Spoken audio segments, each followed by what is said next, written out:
Hi Dolly friend, this is Kat from the Dolly Insider. In this video, we're going to cover a few of the markings you'll typically see on doll sewing patterns. By the end of this pattern symbols overview, you'll have an understanding of the basic symbols found on a pattern, which is an essential step to your sewing success. Ready? Great! Let's get started. We're going to take a look at a pattern piece from Doll's Closet Romantic Book. It's a skirt piece to a sleeveless dress pattern. This outer light solid line is the cut line. It tells us where to cut the pattern. Next we have this solid bold line. It's the stitch line. It shows us where to sew. In the center is the name of the pattern piece, skirt. Next to it is the text that tells us how many pieces to cut from fabric. 1 piece. The double arrow is the grain line. It indicates how to place the pattern onto the fabric. This line of text states the doll size this pattern will fit, as well as the name of the pattern, 20 centimeter doll, sleeveless dress. Now let's look at additional details on the skirt piece. This squiggly line means we will have to gather the fabric. These half circles mean place on fold, so we need to place the pattern on the folded fabric. This symbol is the stop symbol. It means to sew up to this point.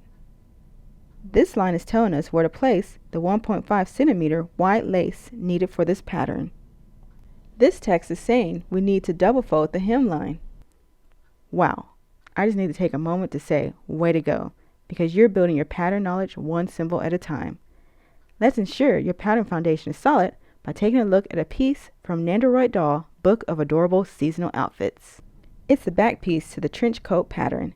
Like the skirt pattern, the Nendoroid doll pattern has the following: cut line, stitch line, grain line, pattern name, trench coat, number of pieces to cut, 1.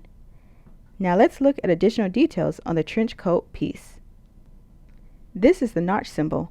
It's a small mark that is designed to help us match the center back of the trench coat to another piece in this pattern. This text is letting us know that this piece is the back bodice. And this text is providing the fabric details for the trench coat, nylon navy blue. Woohoo! Congratulations! You've completed common sewing markings on Japanese doll patterns.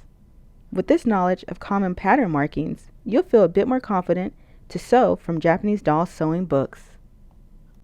Now it's time to take what you learned and put it into action. Let me know in the comments section what pattern you plan to sew for your doll. And if you want to test your knowledge and learn additional pattern symbols, then click the link in the description below to download our Japanese sewing symbol worksheet. Until next time, happy sewing!